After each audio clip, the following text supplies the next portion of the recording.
Hello everyone, welcome to our channel తరణం తన్య. ఈరోజు ఈ వీడియోలో మనం ఒక నరసింహస్వామి గారి పుణ్యక్షేత్రం గురించి తెలుసుకోబోతున్నాం. అదేంటి అంటే మన మంగళగిరి అంటే మన విజయవాడ నుంచి స్టార్ట్ అయితే 12 కిలోమీటర్ల దూరంలో ఉంటుంది. అదే గుంటూరు నుంచి వస్తే 19 కిలోమీటర్ల దూరంలో ఉంటుందన్నమాట. సో మొత్తానికి ఈ మంగళగిరి యొక్క విశిష్టత ఏంటి అంటే లక్ష్మీ నరసింహస్వామి వారు 3 అవతారాలలో కొలువై ఉన్నారనమాట.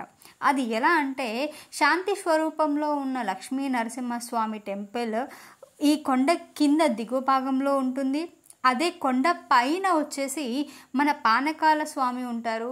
ఆ కొండ యొక్క శిఖరం పైన గండాలయ్య స్వామివారు ఉంటారనమాట. సో ఆ యొక్క ఈ పుణ్యక్షేత్రం అంటే గండాలయ్య స్వామి వారికి ఏదన్నా గండం ఉన్నప్పుడు ఆయనకి ఒక ప్రసాదంగా మనం నువ్వుల నూనె కానీ ఆవు నెయ్యి కానీ వడ్డించి మన కోరుకుంటే మన కోరికలు తీరుతాయి, మనకున్న గండాలు తొలగిస్తారు అని చెప్పి మన పూర్వకాలం నుంచి వస్తున్న నమ్మకం.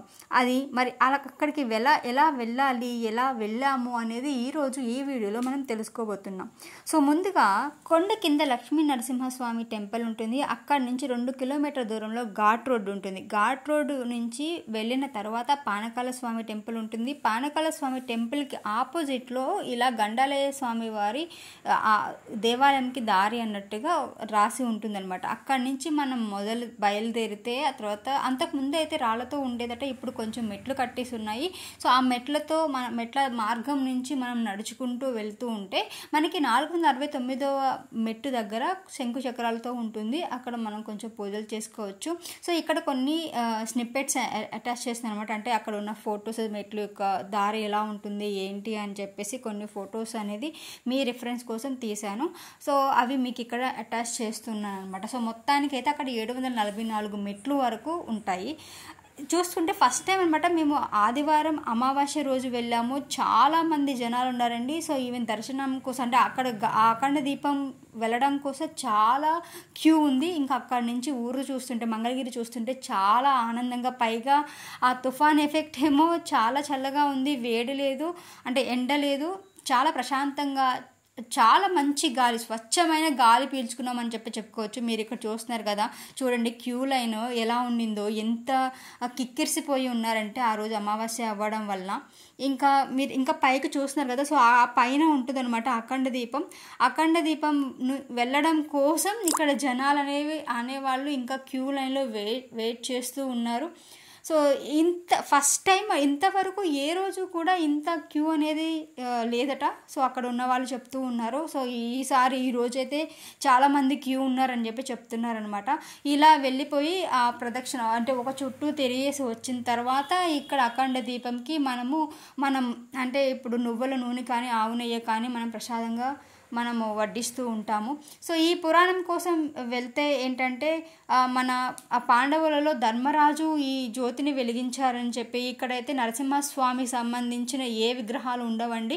సో నరసింహస్వామి ఆ జ్వాల రూపంలోనే ఆ ఊరిని కాపాడుతున్నారు అని చెప్పేసి ప్రతి ఒక్కరు నమ్ముతూ ఉంటారు. అలానే మనకున్న గండాలని తొలగించాలని చెప్పేసి ఆ స్వామికి మనము ఫస్ట్ మొక్కుకొని ఆ తర్వాత కోరిక తీరిన తర్వాత మీకు చెల్లించుకుంటాము.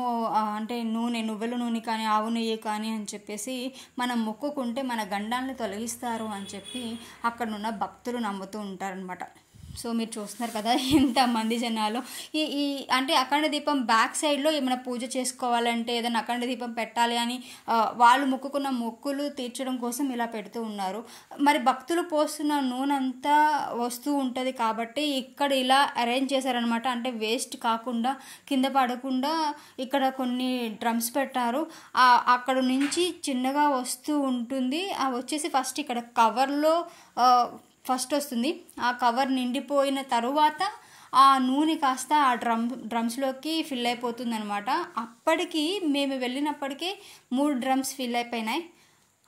ఇంకొక 4వ డ్రమ్ కూడా పెడుతూ ఉన్నారు. సో మళ్ళీ ఇది ఫిల్టర్ చేసి యూజ్ చేస్తారను, లేదంటే ఎందుకంటే అది 365 రోజులు అంటే ప్రతిరోజు అఖండ దీపం గాలి అయినా వాన అయినా వెలుగుతూనే ఉంటుందట. సో కృతయుగం నుంచి ఆ జ్యోతి అలానే వెలుగుతుంది అని చెప్పి భక్తులు నమ్ముతూ ఉన్నారు. సో అలానే చెప్తూ ఉన్నారు. కాబట్టి మీరు చూస్తున్నారు. సో అక్కడ కూడా మీకు అటాచ్ చేశాను అనమాట. సో అక్కడ ఉన్న డ్రమ్స్లో మనకి నూనె ఎలా ఉండింది, సో భక్తులు సమర్పించిన ఆ నూనె ప్రసాదంగా ఇచ్చిన ఆ నూనె అనేది ఇలాగ డ్రమ్స్లో పెడుతున్నారు. సో ఎలా వస్తుంది, అఖండ దీపంలో వేసినప్పుడు అంటే ఎక్సెస్ ఉంటుంది కాబట్టి ఆ ఎక్సెస్ కాస్త ఇలా ఫ్లో అయిపోయి ఇలా ఈ డ్రమ్స్ని ఫిల్ చేస్తూ ఉన్నారనమాట. మళ్ళీ ఇది 365 రోజులు అఖండ జ్యోతి వెలుగుతూ ఉంటుంది కాబట్టి ఆ జ్యోతికి మళ్ళీ నైవేద్యంగా సమర్పించడం అనేది జరుగుతూ ఉంటుంది. సో ఇది చూసారు కదా. సో ఆ రోజైతే భక్తులు చాలామంది వచ్చారండి. చాలా మనసుకు ప్రశాంతంగా ఉంది. అక్కడ నుంచి మంగళగిరి చూస్తూ ఉంటే చాలా అందంగా ఉంది. సో మనం రోజు చూసే మంగళగిరి అయినా ఇది అన్నట్టుగా ఉంది. మీకు ఒకవేళ కుదిరితే మీరు కూడా ఒకసారి దర్శనం చేసుకొని మీ కోరికలు, మీ గండాలు ఏమన్నా ఉంటే కోరుకోవాల్సిందిగా కోరుకుంటూ సెలవు తీసుకుంటున్నాను. Thank you so much.